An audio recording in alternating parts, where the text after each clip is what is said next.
Assalamualaikum warahmatullahi wabarakatuh. Selamat pagi Sobat BM. Berjumpa lagi bersama saya Raymedi dan tentunya pemretbm.co, Kang Ega Jaluluddin, di skriptoriabm.co. Ada apa aja nih? Ya, berita pertama ada apa nih Kang Ega? Berita pertama, Ray, soal virus corona ya. Iya. Di Banten ini, Gubernur menyatakan 4 warga Banten positif corona. Ini ditulis tanggal 12 Maret 2020. Iya. Gubernur menyatakan hal tersebut dalam unggahan video resminya di akun Facebooknya. Iya.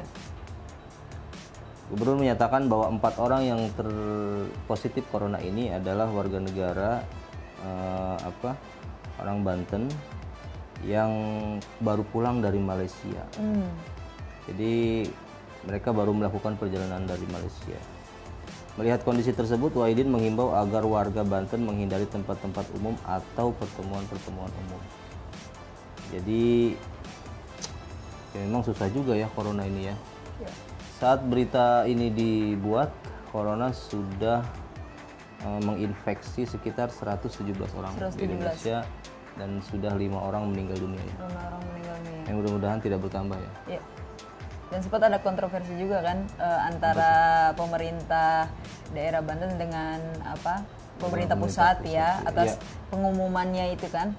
Ya, pemerintah pusat menilai bahwa pengumuman yang dilakukan oleh Gubernur Banten ini adalah salah kaprah dan seharusnya pengumuman itu dilakukan oleh pusat. Pemerintah pusat ya. Harus Mungkin, satu arah. tapi mungkin Pak Gubernur punya alasan lain, artinya ini bagaimanapun harus dilakukan gitu.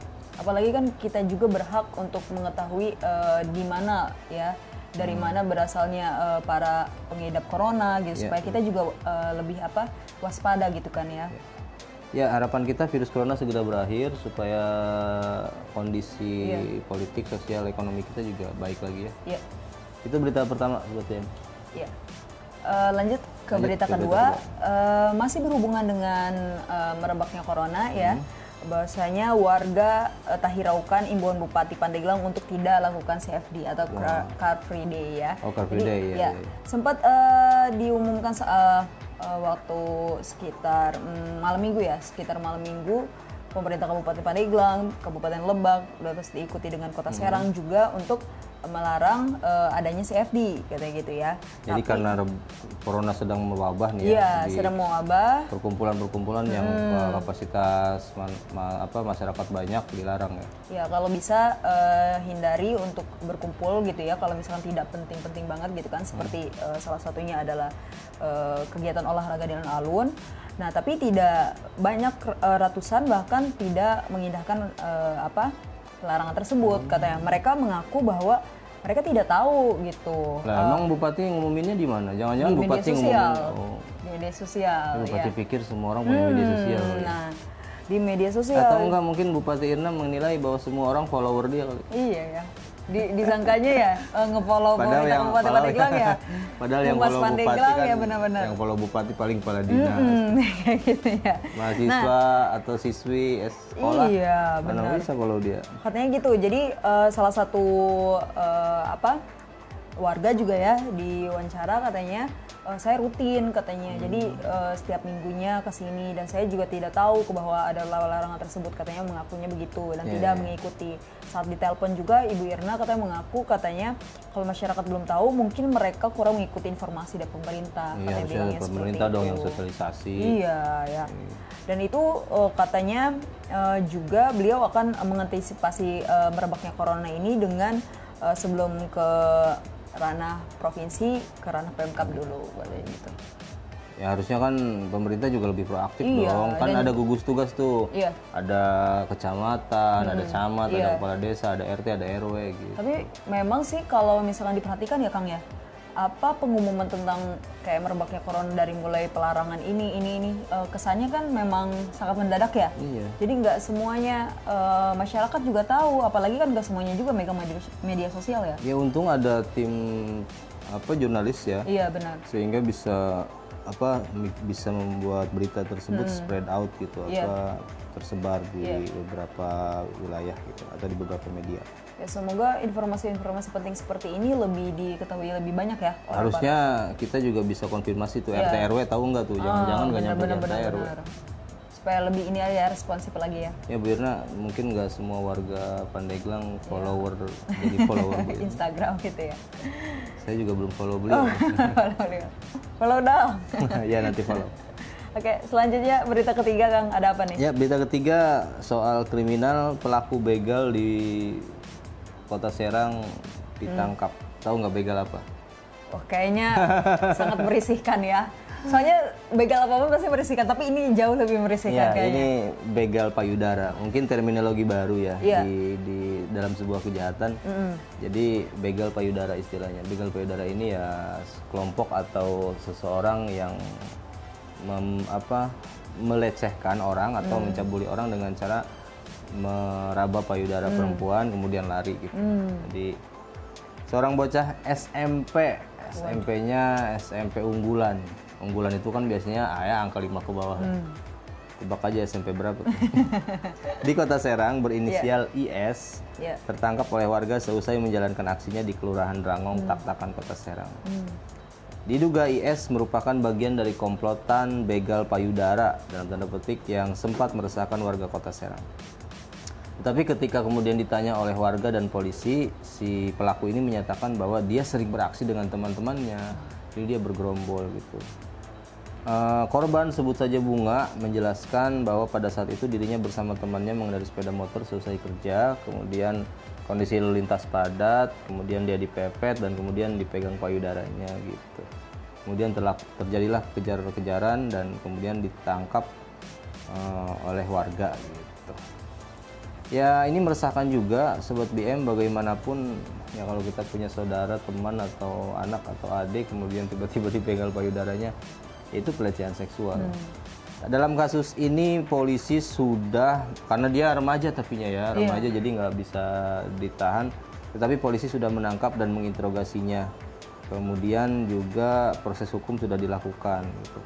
Dan pelaku sudah ditangani pihak PPA, pihak unit 4 PPA atau Perlindungan Perempuan dan Anak. Jadi si korban ini maunya tetap lanjut ke persidangan gitu. Iya. Ya mudah-mudahan kita bisa hati-hati di jalan kalau ada orang-orang mencurigakan tuh ya. Iya, benar-benar. Mungkin kita bisa berpakaian atau jangan terlalu ke tempat-tempat yang terlalu sepi. Iya, benar-benar. Ya, sempat nonton berita juga dengan kasus yang serupa ya di daerah lain, saya lupa nama daerahnya. Kalau saat itu di gang-gang sempit biasanya. Dan juga pelaku biasanya tidak pandang bulu, bahkan ke wanita muda, ke ibu-ibu yang sedang melintas gitu kan. Pokoknya tidak pandang bulu lah gitu tuh. Memang apa ya? Kalau misalkan mungkin kalau anak muda mungkin karena kebawa-bawa temennya ya. Ya kita sih belum tahu motifnya, cuma dari pengakuan yang disampaikan oleh pelaku di polisian ketika berita acara pemeriksaan menyatakan bahwa kadang dia bilang itu inisiatif sendiri, kadang dia bilang itu disuruh temannya dan kalau tidak melakukan dimarahi. Gitu. Kita belum tahu motifnya apa, mungkin harus psikologi kali ya, psikolog ya yang harus menanganinya gitu. Ya itu berita ketiga, silakan berita keempat. Iya. Berita keempat ya di tengah merebaknya corona ini ternyata masih ada nih perhelatan yang masih digelar ya, perhelatan olahraga All England. Oh iya. Ya, All England ini kan salah satu perhelatan bulu tangkis yang juga bergengsi ya dari dulu, dari zaman dulu banget gitu ya. Sudah ada dan ternyata diselenggarakan juga di tahun 2020 ini katanya gitu ya. Sempat awalnya memang seperti German Open ya. Di awal Maret itu sempat diundur kan ya, sempat dibatalkan bahkan. Tapi kalau saat ini All England katanya pemerintah Inggrisnya sendiri yakin katanya bahwa akan aman-aman saja dan Inggris sepercaya diri itu ya? Iya, sepercaya diri itu kayak gitu.